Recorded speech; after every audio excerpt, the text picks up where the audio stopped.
Hi guys, welcome back to the Kelner Chronicles episode 32. Yes, I'm back. I'm back from hiatus. And I'm coming back stronger than ever. I will have a couple of videos of the darker side of the Philippines episodes, or should I say part 1 and part 2, delving into the darker parts of Philippine travel life. You know, obviously not a slur on the Philippines. Every country's got a darker part. And not a slur on the Filipino people, but all will be explained. More of an awareness and a guidance for anybody deciding to travel there. And certainly not a judgmental one either. But just to give you a heads up, why did I go away? This thing with e-beggars and scammers and moochers and freeloaders was getting too much. They were dominating everything, and to be honest with you, I had too much. So when I do a live stream, yeah, we can talk about them, but let's keep it on the QT and let's keep it to not naming them. You can use pseudonyms, you can use nicknames, use whatever you want, just don't use their actual names. Not for any other reason, but to protect ourselves. You know, as they say, we are changing their names to protect the guilty. I know what you're going to do. But look, I'm focusing now more on the content of what I've got, continuing to try to help people. Unlike some channels, I am not Pinoy baiting. I couldn't do it because I believe a greater part of my subscribers, even though there's a lot of Pinoys involved, a lot of my subscribers are Westerners, and they come for the information. And as you well know, I research my information. I don't release a video unless it's been as thoroughly researched as possible. I may not get it 100% right, but I get it as close as possible. Okay, I'm a one-man band, so I'm limited, and time is a constraint. So just understand that, you know, I've got videos pending. A good subscriber, Stefan, I'm not going to give you his surname, asked me for a specific kind of video. And I will be doing that over the next couple of releases. I'm going to focus on that for the time being. I'm going to try to give you more of the darker side of things because we've dealt with a lot of light side. Yes, I've done the negatives as well on some videos, but there's some things that we need to go deeper into. And like I say, this isn't a slur or anything. I shouldn't be, as a creator, I shouldn't be scared to go that way. And like I say, it's not a slur on the Philippines or its people. I'm not trying to be judgmental. I'm just trying to give out facts as I have researched them so that there's awareness and protection for all.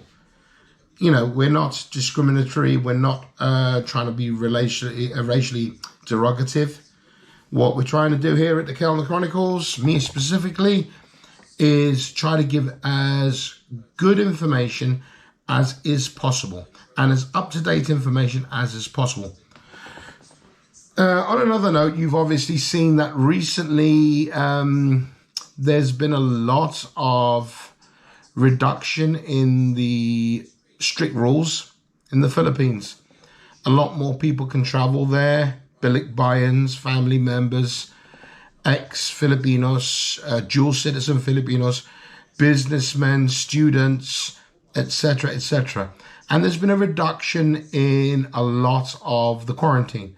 For instance, you'd still go to Manila, you'd still have to spend about 6 or 7 days in a hotel, have your COVID test before you're released, and you could probably return to your province, hometown, or whatever. Most are allowing you to go back without having to continue the 14 days. Some still aren't. It's all dependent on the city you're going to and what their rules are. They're still very independent that way. But it's a good start. And also the vaccination process in the Philippines has begun. I have never been a great advocate for this vaccination. I'm not an anti-vaxxer. However, in light of everything and in light of recent news, media reveals that places like Cyprus are insisting on vaccination before you take a holiday, I myself, as well as my wife, have already started. We've had the Pfizer vaccine, first shot. We've got the next shot later this month. No side effects. And me with MS, you'd think there would be. You know, slight little bruisey pain there, but nothing much. I'm not going to go shout to the halls of Montezuma that, oh, I've had the vaccine, I'm special. No. To be honest with you, you know, I understand those that won't want it, those that will refuse to have it, and also those that are very skeptical of it. Totally understand. I haven't done this for any other reason but freedom of movement, because I do believe that's what it's going to take. And I have to be prepared for that. You know, I can't stay in my home country all these years and not just cross a border or fly to the Philippines. I've got a family to think about. I've got my wife's home to think about, you know, and her needs. So, yes, I've had to go that way. But saying that, you know, like I say, I've had no drawbacks of it. My wife had a bit of a swollen arm and a bit of a headache. You know, I had nothing, just a little bit of pain in the arm, but nothing really. So I'm fine with it. Whether there's anything underlying, I don't know. Long term, I don't know. There's a chance you have to take. But that's your choice. But I do believe that countries are now going to start pushing for this. So be prepared for that. It's your choice what you do. You know, we've spoken about this before. Vaccination passports and the like. Just bear with me a second.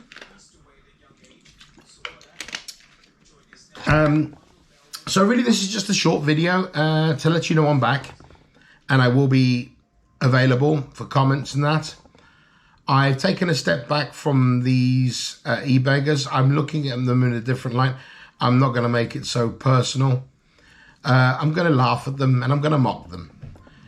However, the good news is that YouTube have taken steps with the world's governments about taxing these individuals at up to 24%. Now, YouTube take their cut. Now the taxman will take their cut.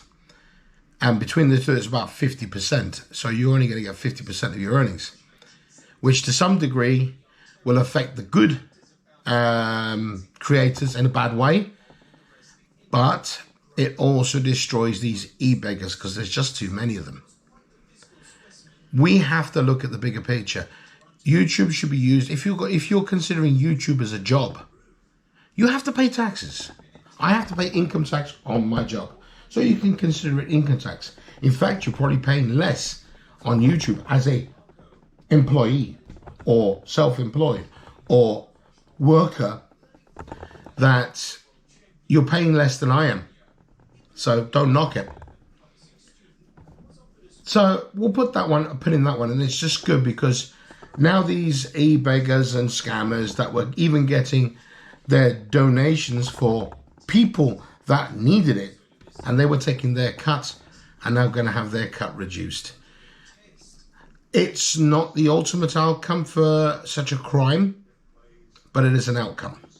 Yes, begging is a crime.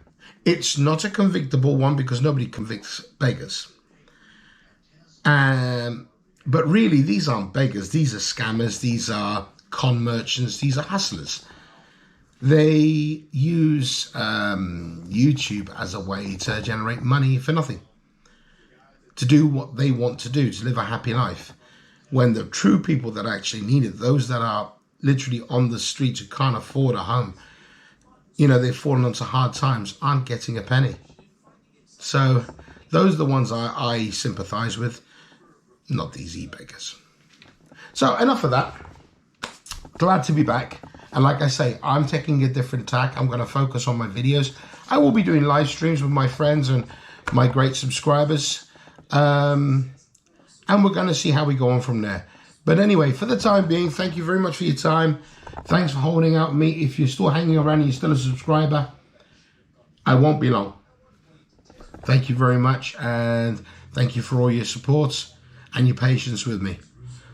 From me, Perry at the Kelner Chronicles, I'm out of here. Bye-bye.